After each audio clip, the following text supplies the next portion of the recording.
ये क्वेश्चन ध्यान से देखिए, बहुत ही ज्यादा इंटरेस्टिंग क्वेश्चन है। अगस्त 2024 से रिसर्च एप्टीट्यूड का ये क्वेश्चन लिया गया है और यहां पूछ रहा है the approach in which researchers use the existing data to create groups for comparison.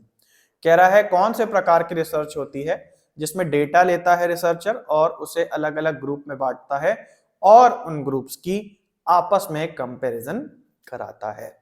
तो अगर आपने मेरे से पढ़ा है तो मैंने आपको क्लियरली बताया है कि ये होता है हमारा एक्स पोस्ट फैक्टो रिसर्च में।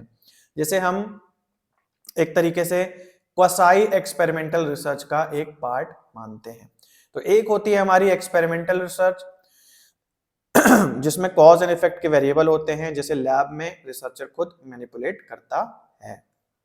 लेकिन जहां पे कॉज और इफेक्ट के वेरिएबल को रिसर्चर मैनिपुलेट नहीं कर सकता, इस प्रकार के रिसर्च को हम कहते हैं क्वासाई एक्सपेरिमेंटल रिसर्च।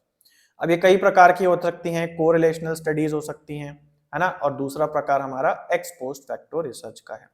तो एक्स पोस्ट फैक्टो की खास बात यह है कि यहाँ पे जो कॉजल वेरिएबल है उसे रिसर्चर कम ज्यादा नहीं करता, वो एक तरीके से कंपैरिजन ग्रुप के रूप में देखे जाते हैं। तो रिसर्चर डेटा लेता है, अलग अलग ग्रुप्स बना लेता है उस डेटा के आधार पे और देखता है कि ये जो अलग अलग ग्रुप हमने बनाए हैं इसका प्रभाव अलग अलग वेरिएबल्स पे क्या पड़ रहा है।